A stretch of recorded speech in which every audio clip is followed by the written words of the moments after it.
Alô, TV do Povo! Na TV do Povo, vai, gente! Amigos e amigas da TV do Povo, seguindo os objetivos da Aliança Democrática Municipalista, que tem como coordenador José Carlos Schwenk, este importante e conceituado político, administrador e contador da nossa região, estamos na sede do Nova Friburgo Futebol Clube, aonde hoje será mais uma sabatina, mais uma oportunidade onde o candidato poderá participar, junto conosco o Schwenk. Schwenk, avalie esse momento. Com grande satisfação que nós recebemos hoje o Anderson Nogueira, um dos pré-candidatos a prefeito de Nova Friburgo, e a Aliança cumprindo com seu papel de uma entidade democrática. Aqui estamos para ouvir todos os candidatos para que possa trazer as suas ideias, os seus objetivos com relação ao futuro de Nova Friburgo. Nesse sentido, os pré-candidatos têm participado e qual é a pauta, quais são as atividades desenvolvidas durante este evento? Bom, os candidatos vêm e fazem uma autobiografia, as suas pretensões futuras e depois é sabatinado pelos membros da comissão, que faz algumas perguntas com referência ao seu plano de governo. Nesse sentido, qual a avaliação que você faz para o futuro da cidade ter a oportunidade de ouvir antecipadamente pré-candidatos? O importante é nós sabermos que a intenção nossa é que se faça uma programação para 20 anos de governo. E com isso, nós estamos ouvindo todos os candidatos e, naturalmente, daí nós teremos a ideia para, no futuro, saber com quem a aliança vai caminhar para levar ao bairro de Nova Friburgo o próximo prefeito. Junto conosco o presidente do Avante, Mota, ele que é um homem experimentado em nossa sociedade, empresário, homem público e está preocupado com certeza com o futuro da nossa cidade. Mota, faz uma avaliação do convidado de hoje. Bom, é muito importante, veja bem, nós estamos convidando os pré-candidatos, estamos ouvindo e fazendo um projeto para Nova Friburgo. Não é um projeto para uma campanha, é um projeto para a cidade de Nova Friburgo. Está sendo muito importante e a acolhida que nós estamos tendo, as pessoas têm participado, têm vindo, já é a terceira vez. Hoje nós temos que dar aqui as boas-vindas e agradecer a presença do Anderson Nogueira, entendeu? Que se prontificou a vir aqui para conversar, porque isso aqui é uma conversa, né? É um bate-papo para Nova Friburgo. Então eu quero agradecer de antemão a presença de todos, principalmente do nosso convidado, e temos a certeza que nós vamos caminhar para um futuro de Nova Friburgo, né? Junto conosco o pré-candidato a prefeito Anderson Nogueira, que faz que avaliação dessa iniciativa da Aliança, onde os pré-candidatos têm a oportunidade de antecipadamente apresentarem suas propostas. A avaliação desta atitude, atividade e ação. Obrigado, Marquinho. Quero agradecer aqui a todos os componentes da Aliança Democrática Municipalista que nos recebem para nos ouvir. Eu também faço questão de ouvi-los também. Acho importante que a gente não só pense a cidade, mas que se planeje a cidade. Nada será atingido sem planejamento, sem metas muito claras de que cidade que a gente quer e como que a gente vai chegar a essa cidade que se sonha. E só com a união dos bons friburguenses é que nós conseguiremos atingir esse objetivo. Nova Friburgo é uma cidade de muitos potenciais, mas nos últimos tempos ela não tem aproveitado as suas vocações. Mas também é muito importante que a gente possa olhar para o futuro, que a gente possa seguir em frente para que Nova Friburgo possa ser a cidade que merece ser. Neste sentido, trata-se de uma iniciativa inédita em nossa cidade. Serve de símbolo para que outras pessoas, outros partidos e outros grupos possam agir da mesma forma? Eu acho que o debate é fundamental e a possibilidade de ouvir, seja quem for, né, que está se colocando aí com o seu nome à disposição, eu acho que essa escuta ela é importante demais, faz parte do processo democrático e bom que se antecipe mesmo, porque afinal de contas, com a nova legislação eleitoral, o período de campanha é muito curto e às vezes fica muito confuso, principalmente em tempos de fake news. Então acho que antecipar e fazer esse debate e até aproximar, porque a gente pode ter discordância num ponto ou no outro, mas eu tenho certeza que algo todos concordam. Não adianta ter candidatura de si mesmo, de um nome. A candidatura tem que ser de um projeto. E esse projeto de cidade tem que ser construído, já é para estar sendo construído desde já. Obrigado. Dentre vários participantes da Aliança Democrática Municipalista está o ex-vereador, foi presidente da Câmara, é reconhecido na cidade como melhor secretário de Educação da história de Nova Friburgo e que vai, com certeza, através do seu conhecimento e ensinamento, nos falar e nos explicitar a importância de atividades e atitudes iguais a essa da Aliança Democrática Municipalista, ao qual ele participa. Professor Jorge Carvalho, um momento especial e democrático para a cidade. Sem dúvida, eu quero aqui agradecer ao Anderson Nogueira a sua presença, um jovem político. Eu conheço o Anderson há muito tempo. Nós tivemos a oportunidade de trabalharmos na equipe de Fernando Bonan, transmitindo algumas partidas de futebol, quando o Vasco era Vasco, né? Nós curtimos bastante aquela época e eu vejo o Anderson com um potencial muito grande, entrou na política muito jovem, é um vencedor, ultrapassou barreiras, venceu situações difíceis na vida que a gente sabe e vem com essa experiência de ter sido deputado, ter sido vereador e não é um candidato qualquer, um pré-candidato qualquer. É alguém que conhece os meandros da política. E nós estamos aqui, Anderson, para te ouvir. E, com certeza, você também gostaria de saber as nossas proposições e opiniões, porque nós estamos aqui numa instituição, nesse momento, como você disse, Marquinhos, centenária. O Nova Friburgo Futebol Clube, que é a fusão do Esperança do Friburgo e do Conselheiro Paulino, essa história ultrapassa 100 anos. Se você olhar Nova Friburgo em todos os aspectos, esportivos, culturais, sociais, desde a sua fundação, é um município diferente. E ele não pode ser governado com essa mediocridade que está aí a partir do século XXI. Nós não podemos aceitar essa mediocridade que está aí. A cidade que vem no século XXI só regredindo. Você pega aí, por exemplo, essa semana postaram várias coisas relativas ao Festival Kaiser, que existia lá na Via Expressa. O Facebook está cheio de fotos daquele evento. Então, tomando esse como exemplo, nós ficamos numa cidade que já teve, no município que já teve isso, já teve aquilo, já teve aquilo outro, e nós não queremos isso. Nós queremos, respeitando a nossa história, a nossa tradição, e tudo que o município representa, não só no estado do Rio de Janeiro, mas no Brasil, com projeção internacional, nós não podemos ficar contemplando essa mediocridade que se instalou em Friburgo a partir de 2001, porque senão seríamos extremamente irresponsáveis. Sabemos que quem decide é o povo, mas nós temos a obrigação de propor algo que não seja para hoje nem para ontem, mas que seja para os próximos 20 anos. Essa é a nossa proposta. Obrigado, Anderson, da sua presença, e a gente quer te ouvir aí. Parabéns à Aliança Democrática Municipalista por esta iniciativa que sirva de exemplo para toda a sociedade, haja vista a importância de se ter os pré-candidatos, que um deles, com certeza, será o prefeito da nossa cidade e, com o seu voto, de maneira mais consciente, vai fazer a diferença para a melhoria da qualidade de vida do nosso povo e da nossa gente. Parabéns ao professor, parabéns ao Schwenk, parabéns ao Mota e fique com imagens do pré-candidato, o Anderson Nogueira.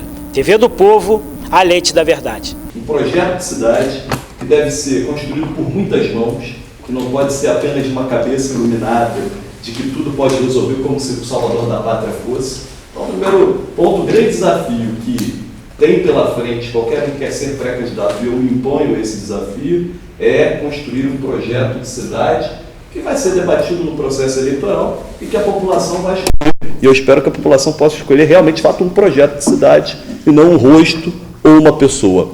Obviamente que a esse projeto de cidade se alia o histórico da pessoa, a experiência de vida, a prática da pessoa na vida pública, o exemplo que essa pessoa passa. O segundo ponto que eu acho que todos nós aqui concordamos, e eu acho que, mesmo que eu não conheça aí plenamente, né, o estatuto da Aliança Democrática Municipalista, mas imagino que todos nós aqui somos municipalistas. Eu fico muito preocupado, né, que nós possamos vir a achar, e erroneamente, que as soluções estão fora. As soluções estão dentro de Nova Friburgo. A gente não quer aqui forasteiro, paraquedista, gente que não tem ligação histórica com Nova Friburgo e que aparece de repente como se fosse esse tal de Salvador da Pátria. É preciso conhecer Friburgo, é preciso saber a história da nossa gente. E aí, quando eu digo de programa de governo, eu começo exatamente pela inspiração.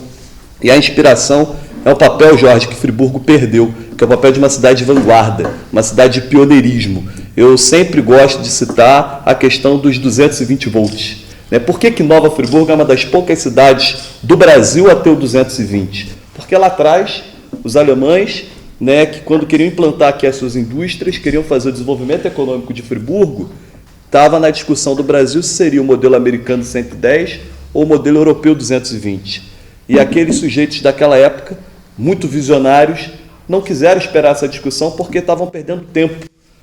E o mundo estava girando e todo parado por conta de uma discussão, bem típico do Brasil. Se discute, não chega a lugar nenhum.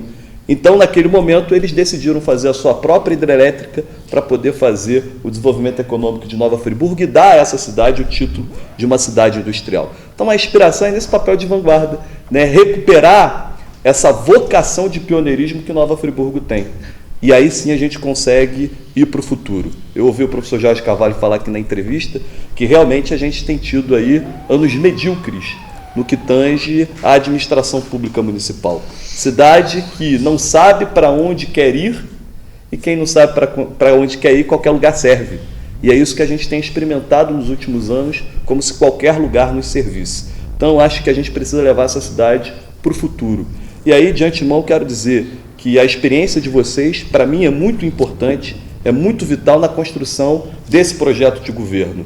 Nós já temos uma série de situações elencadas, mas que precisam ser discutidas, porque eu não quero também ficar olhando muito para trás, mas também não quero ser como Renato Bravo, que chegou no dia 1º de janeiro sem saber o que ia fazer. Aí demora um ano para saber o que vai fazer. Aí quando começa a fazer, já é tarde demais. Eu acho que o prefeito, o próximo prefeito, ele tem a obrigação de, ganhou a eleição, ele já sabe tudo que ele vai fazer. Eu quero entregar, se for prefeito, eu quero saber exatamente como a cidade vai estar depois de 3 meses de governo, como a cidade vai estar 6 meses depois, como a cidade vai estar única, como que vai ser entregue essa cidade ao final de 4 anos de governo.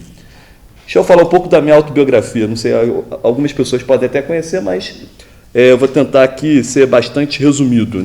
Eu sou filho, meus 2 pais, infelizmente, meu pai e minha mãe já faleceram.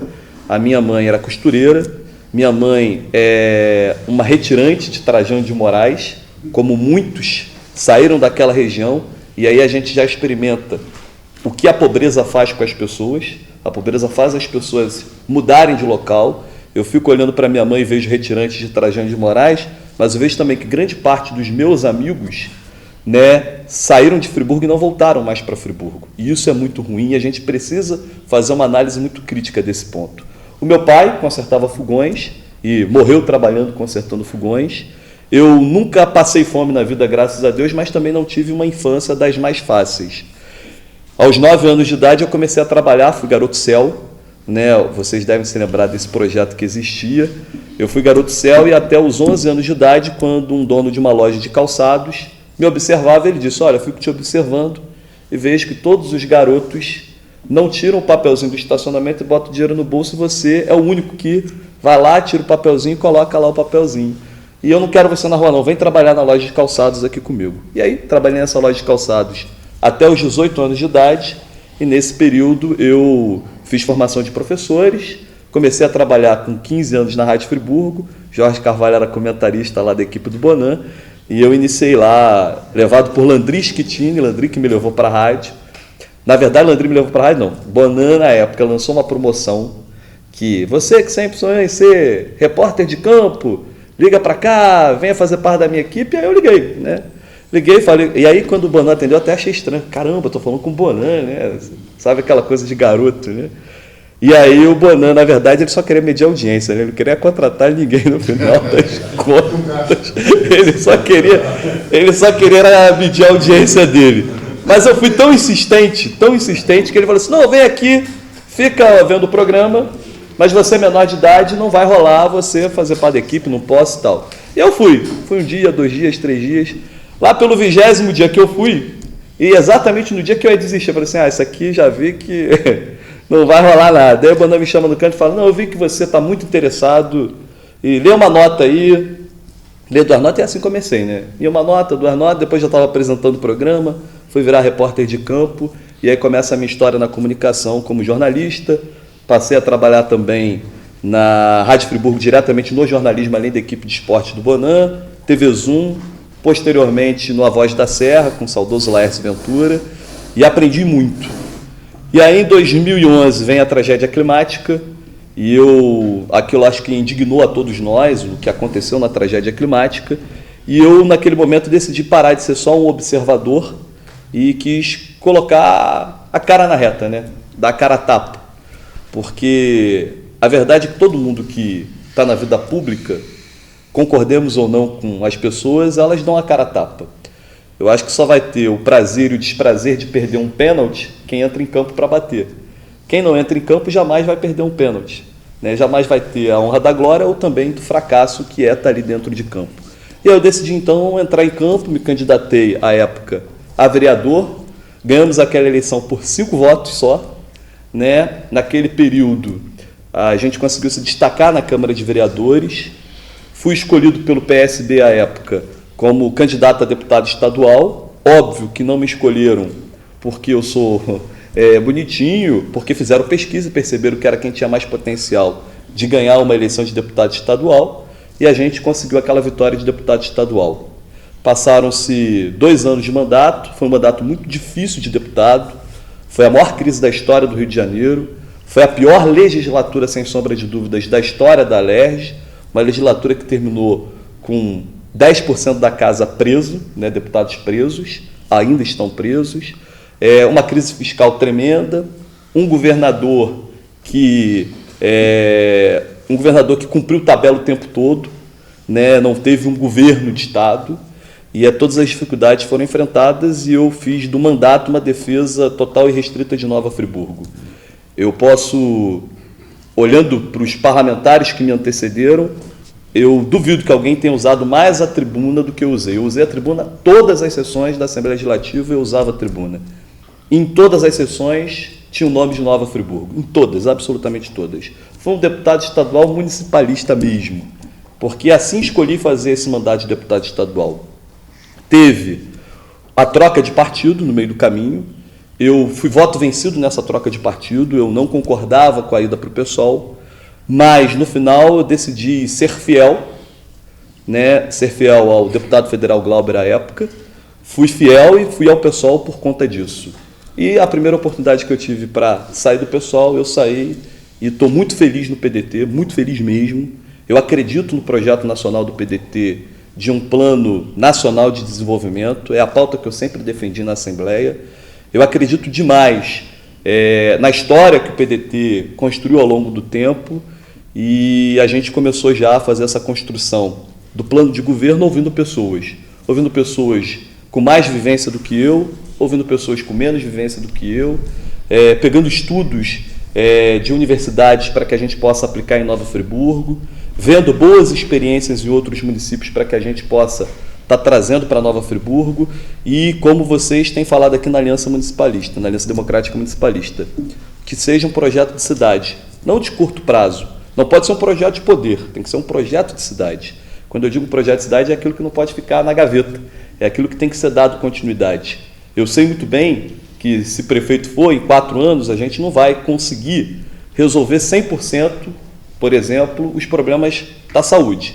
Mas a gente pode avançar bastante no modelo de saúde que eu acredito que é a saúde preventiva. A gente não vai, talvez, conseguir deixar a educação como a gente sonha, mas se a gente conseguir implantar um ensino integral de fato, que não é o ensino integral que está aí, que alguns aplicam, que é o ensino integral que bota a criança mais horas na escola, mas sem atividade, disso nada adianta, a criança ficar dentro de um prédio frio sem atividade, tem que ter atividade, horário integral tem que ser isso. Eu tenho certeza que a gente consegue zerar a fila de creche, que hoje é um dos grandes absurdos de Friburgo, num período de 4 anos, mas talvez a gente não consiga fazer exatamente a educação de excelência que a gente imagina, mas que os primeiros passos têm que ser dados disso eu não tenho dúvida. E estou muito certo de que sem desenvolvimento econômico não há desenvolvimento social. O desenvolvimento econômico antecede o desenvolvimento social. E essa cidade precisa dar uma virada economicamente falando. Ela precisa investir seriamente, de forma profissional, no turismo, que é a economia limpa, né? Precisa defender a sua Mata Atlântica, não apenas por questões ambientais, mas também por questões econômicas, do ecoturismo, do turismo de aventura, que a cidade explora muito pouco, né? A gente precisa ter um plano de desenvolvimento econômico que fortaleça a nossa indústria, porque é a indústria que traz, na minha visão, que agrega valor aos produtos, é que faz a cidade enriquecer. Então, os desafios são gigantes, mas o prefeito ele tem que ser o animador disso tudo.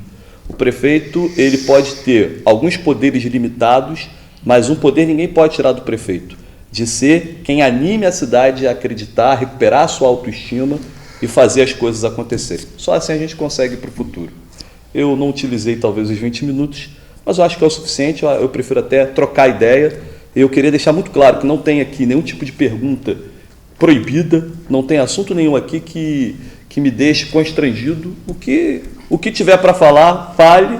Aquilo que eu puder responder, eu respondo. Aquilo que eu não puder responder, vou dizer que realmente não sei. Então, estou à disposição para qualquer tipo de pergunta aí nessa sabatina. A presença de todos aqui na nossa reunião.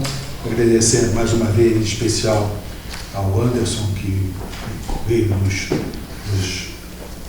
nos falar, entendeu, sobre o seu projeto. Eu tenho uma pergunta. O vereador, o deputado, como o senhor mesmo disse, se focou bem no município. O senhor foi um crítico da extinção da rodoviária. O senhor, na época da eleição, foi contra, como outros candidatos também foram, e ganhou o candidato a prefeito que era contra o fim da rodoviária. Não é o fim da integração, é o fim da rodoviária urbana que nós estamos falando. O senhor também, na época, se pronunciou contra a colocação de ponto de ônibus na avenida para os ônibus intermunicipais, não é isso? Que faziam a circulação, atrapalhando o tráfego da avenida dos veículos, que paravam em todos os ônibus, e foi feito, acho que no governo Rogério Cabral, foi feita a mudança ali para a igreja luterana e para a Praça do Suspiro, esses pontos de ônibus.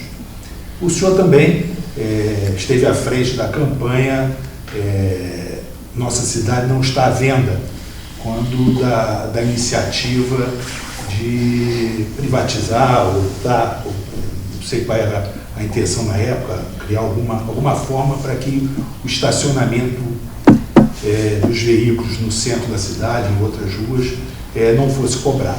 Ou seja, todas essas medidas que foram tomadas na ocasião, elas vêm justamente para minimizar o caos que nós vivemos no nosso trânsito em Nova Friburgo. A mobilidade em Nova Friburgo é terrível.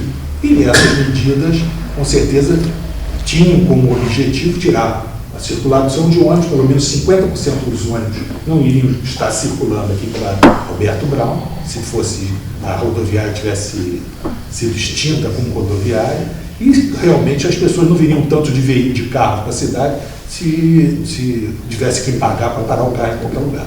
Ou seja, o que me leva a crer, para não alongar mais isso, que o senhor, como mesmo disse, o senhor teve orientações de universidades e de outras coisas para a solução. O senhor foi contrário a essas medidas. O senhor teria alguma solução, algum projeto como pré-candidato a prefeito para minimizar, não estou dizendo resolver, porque isso aí é uma coisa bem complicada, mas para minimizar o caos que nós temos com 130 mil veículos circulando pela cidade?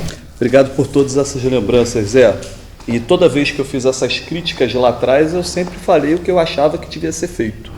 Então, eu acho que o grande problema, o grande equívoco cometido pelo governo, especialmente o governo Rogério Cabral, porque essas 3 medidas foram do governo Rogério Cabral, de fazer as coisas por supetão, fazer as coisas sem um estudo de impacto. A gente não pode mexer no trânsito sem pensar, por exemplo, na economia. A maioria das pessoas, aí eu começo pelos ônibus interurbanos, a maioria das pessoas que vêm desses outros municípios consomem em Nova Friburgo. E o que o Rogério fez à época era isolar as pessoas na rodoviária norte e isolar as pessoas na rodoviária sul. Eles tinham que parar nessa rodoviária, pagar mais uma passagem de ônibus para chegar a ter o acesso ao centro de Nova Friburgo. E óbvio que a gente era contra essa medida, principalmente pelo impacto econômico que isso gerava. E falar que aquilo faria uma grande transformação no trânsito da cidade, o prejuízo econômico era muito maior do que o benefício ou o suposto benefício para o trânsito. Nós fomos para as ruas e defendemos, e fomos nós, graças à pressão que nós exercemos, que foi mudado o plano de levar os ônibus até a Praça do Suspiro, que vem da região norte, e até a Igreja Luterana na região sul. O que facilitou a vida dessas pessoas e que talvez tenha sido, de fato, a melhor solução. Agora, não podia fazer da forma como fez. E, principalmente, e aí eu vejo essa mesa aqui, e eu quero dizer que, independente de ter o apoio ou não de vocês, eu quero que vocês façam parte, se prefeito for, do conselho da cidade. Porque é preciso discutir a cidade, é preciso ouvir as pessoas que têm, às vezes, mais experiência do que a gente e que sentem na pele aquilo que passam. Então, é chegar no conselho da cidade também sem discussão interminável, porque eu acho também que é aquela situação. Olha, vamos fazer essa modificação dos ônibus interurbanos? A proposta é essa, tem alguém com outra ideia?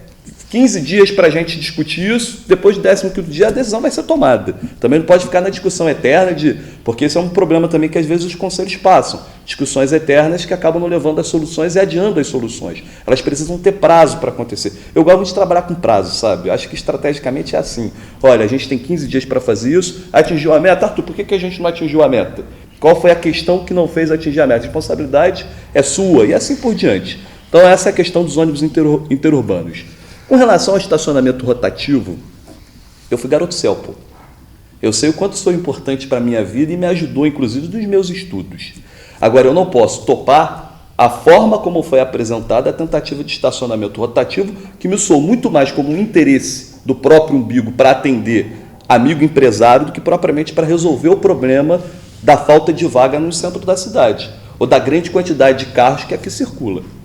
Ali foi um grande acordão que se tentou. E, pasmem, o município, R$1 que você pagou por 1 hora de estacionamento, 90 centavos fica com a empresa, 5 centavos para a empresa de ônibus a título de equilíbrio financeiro para passagem de ônibus e só 5 centavos com o município. Isso é vender a cidade, sim, a preço de banana. Eu não posso concordar com esse tipo de atitude. E, à época, propus. Disse, olha, há 2 maneiras de se resolver. Primeiro ponto, não se pode entregar a cidade inteira, porque a terceirização, porque não é privatização, mas a terceirização, era de todas as ruas do centro da cidade, incluindo as transversais. Eu fico imaginando, por exemplo, enquanto vereador apresentei esse projeto, que é do cartão morador, já vislumbrando que poderia ter cobrança de estacionamento rotativo, Augusto Cardoso, a maioria dos prédios não tem estacionamento, as pessoas param na rua. O sujeito que mora ali vai ter que ser penalizado por ter que pagar 24 horas o seu carro parado de estacionamento. Ele tem que ter o cartão morador, tem que ter essa gratuita, ele tem que ter esse direito, pagando uma taxa anual por ano, que seja uma taxa anual à prefeitura, mas ele tem que ter esse direito de ter ali o espaço dele. Né? Assim como nas outras transversais. Olaria, inteiro. Conselheiro Paulino, inteiro. Pasme, Conselheiro Paulino já tem um comércio que vive várias dificuldades de ter cobrança de estacionamento em Conselheiro. Ponte da Saudade. Então não era apenas, era a venda total da cidade. E o pior, imaginem vocês que nós temos um projeto de reurbanização da praça, da Avenida Alberto Braune. Um projeto, inclusive, de gourmetização da Alberto Braune, fazer como foi muito parecido na Rio Branco, no Rio de Janeiro, por exemplo. Projeto de modernização, de impacto, de uma cidade que quer ser de fato turística, que a sua principal avenida precisa dessa transformação. Imagina, se faz esse trabalho com a iniciativa privada, se a gente poderia mexer no Alberto Braune, porque a empresa, com justiça, falaria, não, eu tenho direito aqui a 200 vagas na Alberto Braune, eu não abro mão de ter as 200 vagas. Aí o município ainda vai ficar devendo à empresa depois para pagar as vagas que ele vai ter que tomar para fazer um projeto de reurbanização. Então, é a coisa do supetão da falta de planejamento, de atender interesse mesquinho. As 2 medidas, uma, ou você faz por aplicativo de celular, moderniza, e você vai saber onde tem a vaga ou não, que é uma forma, talvez, mais barata para o município. Mas eu acho muito mais decente se a gente gerar emprego. Se você fizesse a cobrança de estacionamento em locais específicos, não na cidade inteira, tomando em conta a questão da economia, mas que você empregue as pessoas, principalmente o jovem, que está fazendo a sua faculdade hoje e não tem emprego, e o aposentado, que ganha um salário de miséria e que às vezes precisa de um complemento de renda. Por que não usar essas pessoas para ganhar um dinheiro que talvez não chegue a um salário, mas que ajuda no complemento de renda, emprega essas pessoas, eleva a autoestima delas, melhora a economia porque faz o dinheiro circular mais na cidade e organiza o trânsito. Eu fiz essas duas propostas, mas não quiseram me ouvir. E o atual prefeito nada faz porque ensaboa para cá, ensaboa para lá e não define aquilo que tem que ser definido. Com relação à rodoviária, mais uma vez, apresentei uma proposta que eu chamo de SIM, Sistema Inteligente de Mobilidade. Nova Friburgo precisa de uma transformação completa na sua mobilidade urbana e no transporte público. As pessoas não usam transporte público hoje porque ele não é de qualidade.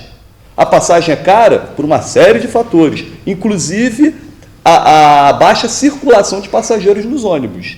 Eu, particularmente, defendo a tese que tem que ser planejada, não acontece da noite para o dia. Aí sim você pode acabar com a rodoviária se você faz algo planejado. Agora, você não pode acabar primeiro com a rodoviária para depois querer fazer as modificações, como foi feito na época, porque a integração plena não existiu quando acabou a rodoviária. Foi uma luta das pessoas nas ruas para que tivesse integração plena, valendo o cartão e tudo mais. E na época ainda falei, a pessoa não pode ser obrigada a comprar um cartão que tenha lá um vale, que ela tenha lá de 1 hora para poder... Eu não tenho que ser obrigado a comprar um cartão. Né? Mas, enfim, o sim, a gente pensa no seguinte, a gente faria uma remodelação completa da rodoviária sul e da rodoviária norte, que são hoje economicamente defasadas. Você tem que fazer um trabalho de ampliação dessa rodoviária para que os ônibus bairros possam parar nela. O que eu chamo de ônibus bairro? O ônibus que vem de Lumiar, Teodoro, não vai acessar mais o centro da cidade. Ele para na rodoviária sul e dali, já foi testado inclusive, pouca gente sabe disso, ônibus biarticulado, esse ônibus biarticulado sim acessa o centro da cidade. A mesma coisa acontecendo ali em Duas Pedras, recebendo os ônibus de Conselheiro, de São Geraldo e a Chácara do Paraíso antes. O que faz Chácara do Paraíso Amparo? Abre uma estrada próxima ali ao Detran, para que esse ônibus venha direto para a rodoviária. Aí sim você começa a transformar. Por quê? O ônibus bairro vai fazer esse veículo circular mais no bairro. Vai e volta, ou seja, a empresa vai precisar colocar, por exemplo, 2, 3 ônibus para o Floresta. Um ônibus vai bastar, porque ele vai e volta. Né? Isso faz com que o preço da passagem reduza e possibilita que as pessoas possam usar mais o transporte público. Essa é a verdadeira transformação que tem que acontecer no transporte público de Friburgo para uma passagem mais barata e um transporte que funcione, fazendo que os congestionamentos no centro não acontecem.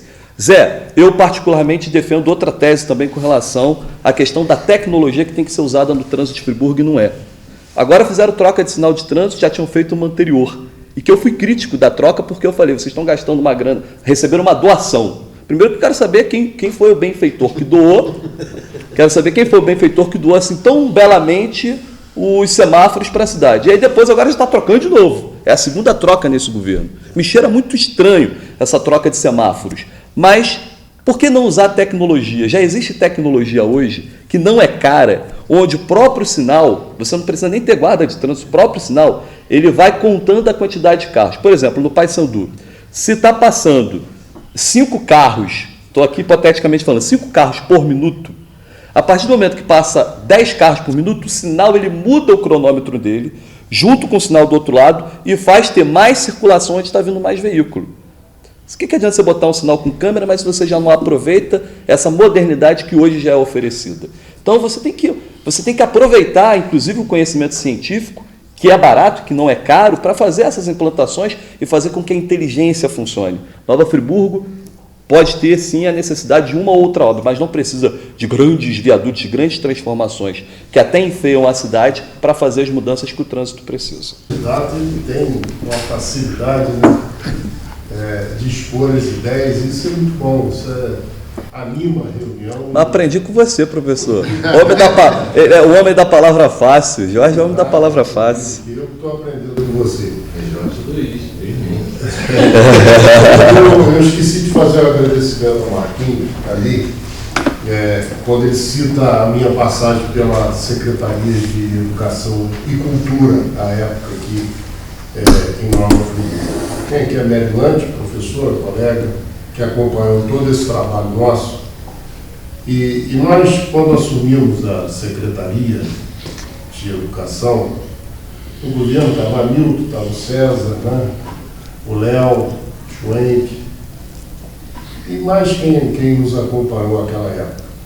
Nós pegamos, Anderson, uma situação que era assim, eu era professor da rede e tinha saído, porque passei na segunda matrícula do Estado, eu tinha saído há 2 anos. Mas a maior parte da minha vida profissional, até então, era dentro da Secretaria Municipal de Educação. Nós pegamos a seguinte situação. O professor, independente da formação dele, ele ganhava o salário mínimo. O pessoal de apoio ganhava meio salário mínimo para cumprir 4 horas de trabalho. Não é isso? E esse é o quadro. O Colégio Demerval Barbosa Moreira fechado. Rui Barbosa destruído. Décio, Monteiro Soares, situação crítica. O padre Rafael, as crianças estudavam um barracão de pau a pique. Esse é o quadro que nós tínhamos. E não adiantava reclamar. Como diz você não tem que ficar planeja e sai fazendo, porque o povo quer resultado. E nós fizemos, graças a Deus. Eu tive carta branca do prefeito e apoio de todas as secretarias, autarquias.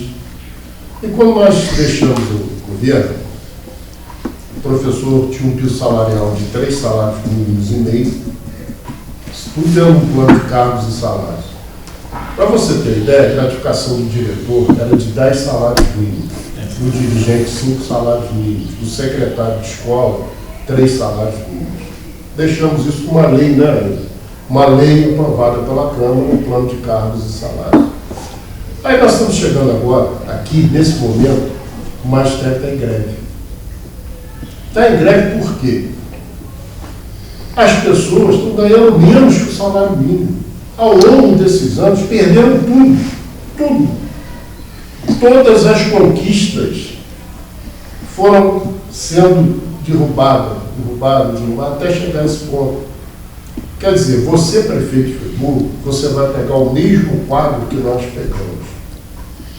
Como um agravante, dentro da Secretaria de Educação, existem 3 regimes, né, Maria? Existe o professor do quadro fixo, que é o estatutário.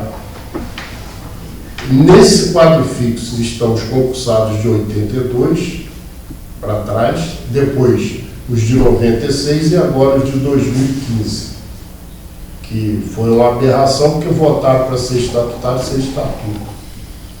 Não é? Mas tudo bem, então lá. E existem outros 2 grupos, os concursados de 99 e de 2007, que são seletistas. Provavelmente você vai encontrar, parece que você tem uma irmã que é professora. Sim, tem. Tem 2 matrículas. 2 matrículas, exatamente. Provavelmente ela está no sistema, sim, em uma matrícula, exatamente, e em outro sistema, em outra matrícula. Ou seja, ela faz a mesma coisa como profissional, só que ela recebe coisas diferentes. O que você pensa disso? É uma bomba relógio, né? Porque para além da questão dos salários, hoje as escolas estão sucateadas e o problema grave das creches. Eu, particularmente, com relação à creche, só para eu aproveitar aqui o fio da meada, professor, hoje tem aí aproximadamente, falo em 1000, mas provavelmente 500, porque tem duplicação nessa fila de creche. Mais de 500 crianças e famílias que hoje não têm acesso à creche. Eu acho que esse é um problema gravíssimo que tem que ser resolvido. Agora, com relação ao salário de professores, eu vou dizer para você que não tem solução mágica. Eu não tenho essa solução mágica, né? Eu acredito que precisa... Eu não sei também se funciona conversar com o sindicato para tentar resolver esse problema. Não sei se é o caminho. Se você permite, esse plano de cargos e salários não teve participação do sindicato. Foi a categoria que fez, reunidos, né, Médio? Reuniram núcleos, nós dividimos o município em regiões. Um núcleo era conselheiro com sede no Rui Barbosa, o núcleo de Olaria, a sede era no Demerval. E assim foi montado o plano de cargos e salários com esses núcleos, sem sindicato. Foi uma proposta dos profissionais, que nós recebemos e ampliamos, entendeu? Eu acredito, mas eu acredito demais nisso, Jorge. Acredito demais em participação. Por isso que eu falei de conselho de cidade, eu acho que tem que fortalecer conselho de educação, mas não com o governo tendo presidente do conselho, porque não adianta. Eu acho que tem que ter sinceridade nessa relação, inclusive da divisão das dificuldades que vão existir. Né? Eu, particularmente, aí, posso contar, eu fui aluno, provavelmente você era secretário de educação quando eu fui aluno da Escola Municipal Batista. Né? Eu fui aluno da Escola Batista até 95, 96, entre esse período de 90, 95, 96. Fui aluno da Escola Batista, minha irmã, como você bem lembrou, é concursada de 99, concursada de 2007. Né? Ela é desses 2 concursos públicos. E realmente ela reclama bastante, porque, primeiro, que gratificação não é salário, né? Abono. O abono não é salário. A primeira coisa que tem que ser corrigida é o abono entrar como salário. Agora, tem que fazer estudos muito específicos, e aí eu acho que está diretamente ligado à arrecadação.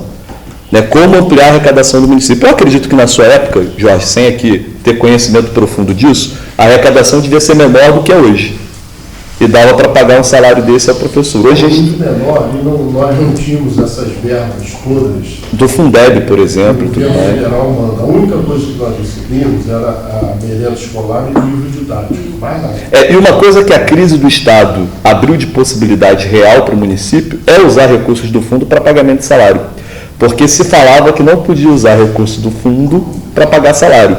E aí, quando veio a crise do Estado, o que a Secretaria de Estado de Educação fez, inclusive, isso foi discussão de justiça, pegou desse fundo para pagar os salários dos profissionais de educação. Então, já tem uma jurisprudência que garante ao município a utilização desses recursos para pagamento de salário. Agora, eu particularmente, aí, eu tenho que ser muito correto aqui, porque eu não tenho nada a ver com ensaboado, pelo contrário, eu, se dou a palavra, eu vou cumprir. Né? Isso vai ter que ser gradativo. Eu não acredito que vai chegar no primeiro dia de governo ou no primeiro ano de governo e conseguir resolver isso. Esse plano de carga oferecida vai ter que ser revisto com prazos específicos para ser atendido. Eu não acredito no atendimento rápido para essa questão. Mas acho que tem que trabalhar ouvindo especialmente profissionais de educação. A sugestão da Aliança Democrática Municipalista é a implantação imediata do regime jurídico único. Que foi tentado até no... Foi tentado isso. Chegamos a fazer as audiências públicas, mas depois o Demerval saiu, entrou aquele rapaz que teve 8 votos, que foi prefeito de 8 votos, e ele fez o favor de engavetar o projeto. Eu recuperei o projeto da semana, passei para o Hamilton, passei para o Mota, para o Schwenk, todo esse projeto de migração, porque nós entendemos, nós da Aliança entendemos, que eu vou usar a frase do Ulisses Guimarães, o traidor da Constituição é traidor da pátria. Né? E a Constituição é clara quando ela diz para atividades iguais, salários iguais. Então, se não fizer isso, você não vai, nem você, nem prefeito nenhum, vai conseguir unificar uma Secretaria de Educação. A Secretaria de Educação, dos 7 mil servidores que a Prefeitura tem, a metade está na Secretaria de Educação. Aí quando você fala com propriedade, precisamos resolver o problema da creche, a coisa mais fácil que tem é você construir a creche. Sim, o problema é pagar. Equipar a creche. Agora, o custeio da creche é extremamente complicado. Você tem uma creche, por exemplo, no Jardinlândia, que atende a 26 crianças, com um gasto igual a uma creche que atende 260 crianças. Porque é fácil, você vai lá, monta a escola, monta a estrutura e depois, como é que funciona? Ainda tem um outro detalhe, que acaba, quando começam, se eu estiver me alongando, me cobra, tá? Mas quando começam a fazer política jogando para a plateia, o resultado não é bom. A creche, fundamentalmente, ela tem que ser para a mãe que trabalha. A mãe que não trabalha, ela fica aguardando, se sobrar uma vaga, tudo bem. Mas aí não, fizeram o seguinte, a vaga é da criança. Aí vou encerrar aqui com esse fato que relataram outro dia lá na Secretaria de Educação. A mãe chega com a criança às 7 horas da manhã na creche, com o cabelo lá na altura, o rosto que ela não lavou, com roupão com a criança, ela sequer trocou a fralda, entrega a criança para o profissional da educação e volta para a cama para dormir. Quer dizer, esse tipo de coisa, eu não estou querendo aqui... vocês estão entendendo o que eu estou falando? Então fica na porta da creche, para não gastar passagem, fica na porta da creche até a hora da criança sair. É um negócio que precisa... Mas, professor, eu primeiro quero dizer que eu sou contra o patrimonialismo da prefeitura. Eu acho que não tem que ter essa coisa da construção de CREA. Primeiro você tem que fazer um estudo sério sobre taxa de natalidade, né, localizações. Você não pode, por exemplo, hoje talvez o município precise de 60 creches.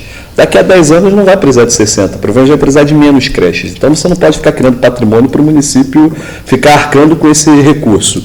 Eu particularmente acredito, e aí penso, acho que tem que se aprofundar nessa discussão, não estou falando que é uma coisa que está definida e fechada, mas é comprar vaga nas creches particulares, inclusive, que sai mais barato para o município no final das contas. E aí vai me sobrar dinheiro para poder melhorar o salário dos profissionais que já estão lá. Então, ou seja, tem que resolver as duas coisas ao mesmo tempo. Então, eu não vejo problema nenhum em você negociar com uma creche, por exemplo, em Conselheiro Paulino, que às vezes tem 40 vagas lá, tem 20 vagas lá sobrando. E a creche vai funcionar com aquelas 20 a menos ou 20 a mais. É a prefeitura ter o seu poder de negociação e dizer quanto custa cada criança aqui. Cada criança é R$300. O município paga R$180 por cada criança que a gente vai colocar aqui. Aí você vai zerando a fila. A fila de creche sai muito mais barato para o município não tem que ficar cuidando do prédio, a coisa do patrimonialismo, que lá na frente provavelmente o município vai ter que se desfazer por conta da própria taxa de natalidade, que tem uma tendência de queda, e a gente consegue zerar a fila de creche em 4 anos. Só para encerrar, transporte escolar e tratamento fora do município. Nova Friburgo gasta anualmente 15 milhões de reais com isso. Tinha uma empresa que chamava Caminho Dourado, mudou de nome para Transfree. Mudou de nome, mas o patrão é o mesmo. E a gente sabe como é que isso cresceu, da onde vem e para onde vai. 15 milhões de reais ano. O município virou refém, né? É o orçamento da Câmara. O município virou refém da Caminhos Dourados, agora essa aí, daqui a pouco pode ser outro nome, assim por diante, virou refém. Primeiro que eu acho que tem que ter um combate muito sério. Eu não sou daqueles que vai chegar na prefeitura e vai querer fazer auditoria de tudo também, porque eu acho que isso inviabiliza muitas das vezes o município. Mas tem coisas que a gente tem que tem coisas que a gente vai ter que parar, fazer um raio-x muito claro. Eu acho que é o poder de negociação. Quando você não tem compromisso com a corrupção, você tem muito mais tranquilidade para negociar. Por exemplo, eu posso dizer para você que eu tenho tranquilidade de amanhã ou depois chegar para a FAO e falar que a gente quer implantar o SIM, Sistema Integrado de Mobilidade. Talvez esse governo não tenha essa possibilidade de sentar na mesa e discutir de uma forma muito séria a defesa total e restrita do município. Você sabe o que aconteceu nisso, quando você fala que a prefeitura ficou refém dessa Transfree, sei lá o nome que ela tem hoje? Eles começaram a fechar unidades escolares. A escola do Alto Catete fechou. As escolas, a maioria das escolas de Lumiar, Rio Bonito 1, Rio Bonito 2, Nossa Senhora Nazaré, São Romão, Pedra Riscada, a maioria dessas escolas, lá aquela está funcionando, Ponte Redonda, fechou também. Fecham as escolas e botam o transporte escolar. Quer dizer, você tira a criança do seu habitat, né, leva para outra situação, e esse esquema vai crescendo numa velocidade no município que a empresa de transporte coletivo tem capilaridade. Porque a FAO vai a quase todos os pontos. Ela pode ter os defeitos que for. Isso aí nós não estamos discutindo. Nós estamos falando da capilaridade que ela tem e a gratuidade que o aluno tem por lei. Então, e que está embutido no preço da passagem, você não tem dúvida disso que está embutido. Estudo muito sério. Uma coisa é o transporte rural, onde a empresa de ônibus não chega, outra coisa é onde a empresa de ônibus chega. É a primeira separação que tem que ser feita. Outra coisa que o Estado fez muito bem, eu tenho totais discordâncias do atual governo do Estado, mas eu tenho que reconhecer que foi feito um trabalho agora pela Secretaria de Estado de Educação muito sério na questão do transporte escolar, onde foi feita toda uma reformulação e a economia foi absurda. O preço que era aqui mais ou menos de R$15, caiu para R$7. Então a mesma coisa tem que ser feita aqui com base, inclusive, nisso que o Estado já teve de experiência na atual Secretaria de Estado de Educação, que tem como secretário o Pedro Fernandes. Eu acho que é a mesma coisa, é pegar o que já deu certo no Estado e trazer para Friburgo. Agora, concordo, e aí confesso que é uma ideia que veio de sua para cá, de pensar na questão da própria empresa de ônibus, porque quando eu era aluno da rede municipal, óbvio que eu morava em Olaria e a pé, morava na Rua Jurá, descia para a Escola Batista. Mas eu me lembro que nessa época era tudo por ônibus. Eu sempre peguei, eu nunca tive transporte escolar de van e tudo mais. Então a gente tem que fazer realmente. Só para eu complementar, fora uma coisa que eu acho fundamental, há muitos programas do governo federal que você consegue recurso para trazer, às vezes, o próprio transporte escolar, você ter o próprio transporte. Outros municípios têm isso. É por isso que eu acho que é fundamental que Friburgo tenha, o certo seria um gabinete da região inteira. Mas como o consórcio, se um sai, você quebra o consórcio, acho que Friburgo tem que começar dando exemplo, por ser municipal, tem que ter um gabinete em Brasília que capte todo, não passar nenhum recurso. Porque alguns vão poder falar aí na eleição, porque o candidato do Bolsonaro é que vai ter os recursos do governo federal. Não é, ausência de projeto. As prefeituras não têm capacidade de apresentar projetos, as prefeituras não conhecem os programas que têm e muitas das vezes sobra recurso lá no governo federal que não é gasto. Friburgo não pode perder um centavo desses recursos de programas de nível nacional e, quiçá, internacional, porque tem que buscar recurso exterior também. E aí tem que ter projeto, por isso eu acho fundamental ter um gabinete, uma secretaria especial em Brasília, só para trabalhar os projetos e trazer esses recursos. Desculpa, te cortei. Na época, a gente conseguia, não sei se isso é possível, né, devido ao crescimento, fazer ajustes de horário nas escolas com a empresa para que ela pudesse transportar os alunos naqueles horários, né, nas escolas que ficavam nos bairros de maior pico, né? Então, houve essa possibilidade, que eu não sei se é possível ainda, né, fazer isso, mas havia essa possibilidade de ajuste. Não é criança o tempo todo dentro da escola. Porque já eu estava no Alunão, que inclusive está fazendo um belíssimo trabalho, alunos de samba, uma modificação linda, né? E aí eu estava vendo, em frente ao Alunão tem um ponto de cultura. Aí eu fiquei vendo o ponto de cultura e fico vendo a quadra do Alunão. Eu falei assim, meu pai do céu, para que a prefeitura aluga uma casa para fazer um ponto de cultura, quando você tem um grande ponto de cultura aqui do outro lado, que é o Alunão, né? Pode ajudar a escola, você pode ter ali vários cursos, então eu penso muito nessa integração. Um exemplo, Filózinho lá, o Esporte Clube Filó, deve à Prefeitura e IPTU, tem uma piscina maravilhosa. A maioria das nossas crianças não sabe nadar. Por que você não pega essas crianças das escolas e usa a piscina do Filó para ensinar natação, por exemplo? Você ajuda o clube. Né, você mantém esses princípios, você tira a criança também um pouco da escola para ela ter outras vivências, para se inserir inclusive nas comunidades, para conhecer a nova Friburgo profunda que o friburguense não conhece. Então é assim que eu acredito em educação em tempo integral, que possa ter lá a Bolsa Atleta, por exemplo, e que a Jennifer, nadadora, receba uma bolsa do município e que ela dê aula também de natação como contrapartida, que o jogador do friburguense que ganha R$1.000 por mês possa estar fazendo uma atividade escolinha e o garoto se identificar com o próprio friburguense. Você tem que criar esses links para que a cidade fortaleça as suas identidades. Nos últimos anos, a cidade perdeu completamente a sua identidade. A gente tem um trabalho que precisa ser feito de forma acelerada, mas sabendo que é a longo prazo, para recuperar essas questões. Eu vou pedir a todos que desejam fazer uso da palavra, tá? Talvez passe um pouquinho, mas gostaria que fossem mais objetivos para nós possamos, então, terminar dentro do prazo. Vai se falar o doutor Coller, o Marcos, o doutor Hamilton e o César, são os quatro que estão escritos para isso. Eu gostaria que, então, nós pudéssemos aproveitar o tempo. Perguntas curtas e você rápido também. Nós sabemos que, se depender pelo candidato, pelo nosso meio, que nós queremos saber, nós ficaremos a tarde toda aqui. Só explicar ao nosso convidado o seguinte: o problema é que nós temos que nos é cedido esse espaço e a secretaria aqui fecha exatamente às 5 horas. 5 horas. Então é por isso. Senão nos tranca aqui dentro. Tem um diretor e ele vai provocar isso.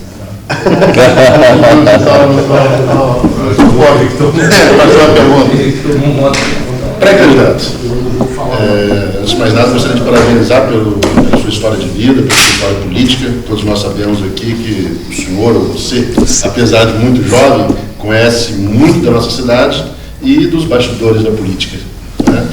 Sendo assim, enquanto deputado, o senhor também sabe que nosso estado, nosso município vive uma recessão profunda, não é? E que o nosso município precisa ser reconstruído.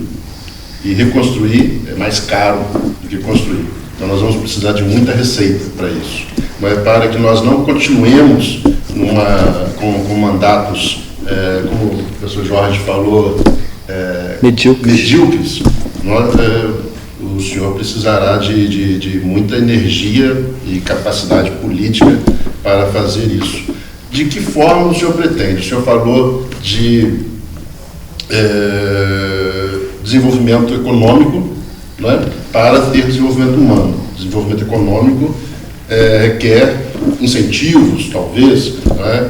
Como o senhor pretende fazer isso? O senhor já fez isso como deputado, como vereador? O que o senhor fez? O que o senhor pretende fazer enquanto prefeito para não dar continuidade a essa mediocridade que vem sendo as administrações de Nova Friburgo? Pontos fundamentais e às vezes pouco falados. A lei da moda ficou muito falada até a época, porque quando o Estado entrar em recuperação fiscal, eu acho que a grande capacidade do político é a capacidade de antecipação aos problemas.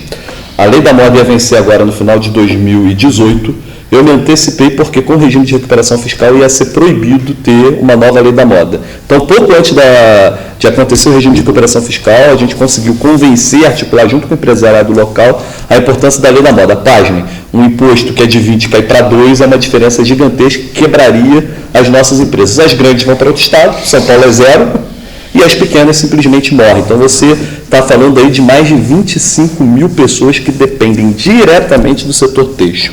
Setor têxtil e metal mecânico. Quando veio a crise do Estado, criaram o FEF, o Fundo de Equilíbrio Fiscal, né, que é uma aberração.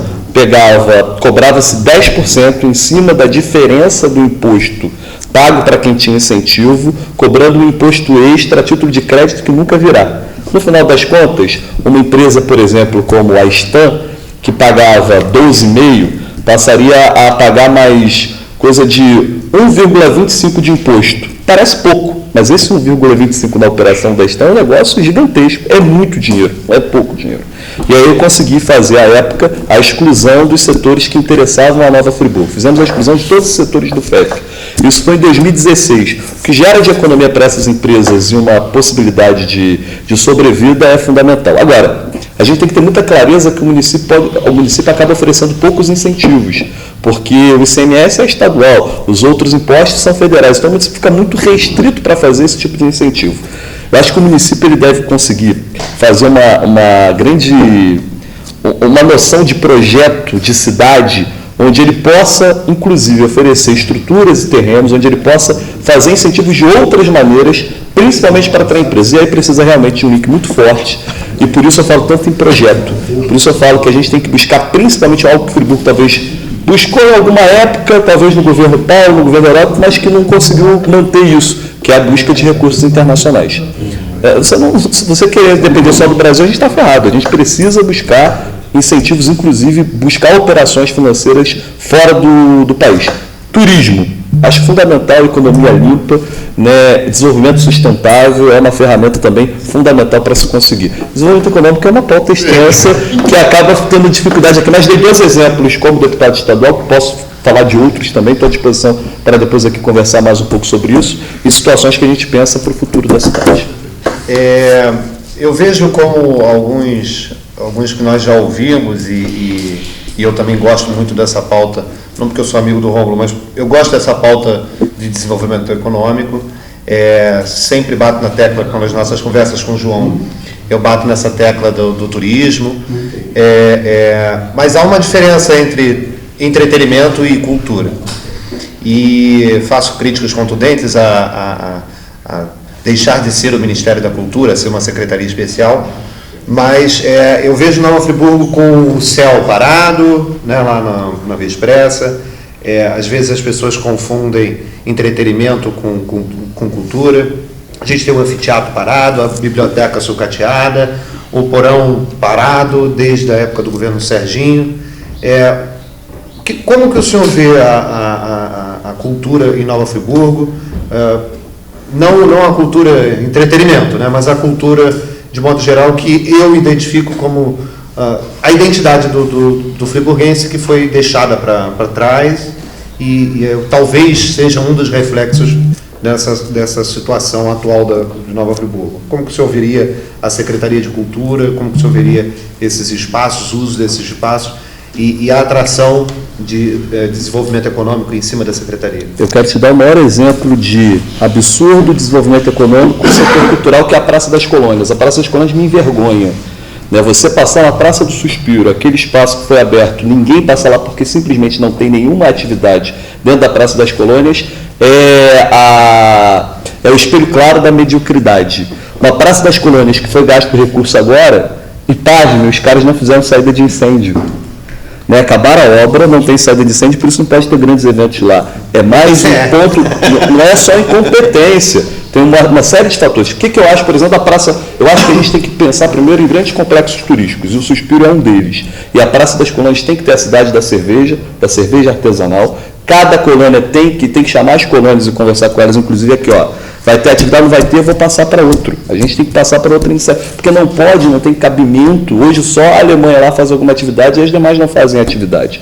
Esse é o ponto específico que tem que ser tratado. Agora, dos equipamentos culturais, eu não consigo conceber um governo, quando ele assume e mantém a estrutura administrativa do anterior. Para mim é mais do mesmo. O governo atual, ele mantém exatamente a estrutura administrativa do governo que o antecedeu. Eu, particularmente, penso que a primeira coisa que tem que ser feita, o Heródoto fez isso quando foi prefeito, a primeira coisa foi a reforma administrativa. Nessa reforma administrativa, eu não estou convicto ainda se esse é o caminho. Mas eu, particularmente, penso que hoje a ideia que tem que ser discutido e aprofundado, inclusive com quem entende do setor, com a área cultural, com vocês aqui, estou convidando vocês para discutir isso comigo. Primeiro, a gente tem que criar uma espécie de Rio Tour, que seria uma empresa friburguense profissionalizar e descentralizar do gabinete. Essa empresa ela abarcaria outros dois setores, esportivo e cultural de ponta, de alto rendimento, ou seja, tudo aquilo que é profissional na cultura. Carnaval de Friburgo tem que ser profissionalizado, tem que estar nesse setor cultural.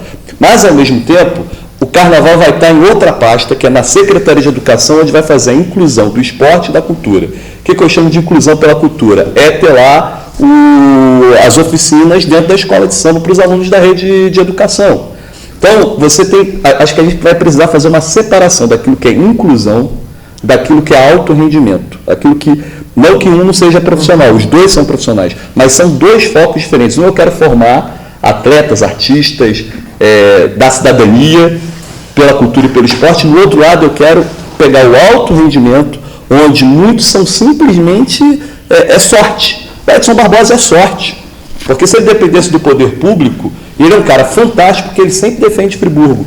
Mas se você perguntar ao Edson o que Friburgo ajudou a ele, nunca ajudou nada. O friburguense, o Jorge está sempre lá no estádio junto comigo. O friburguense é o maior divulgador de Nova Friburgo, o maior divulgador. Por que você não faz o torcedor do amanhã?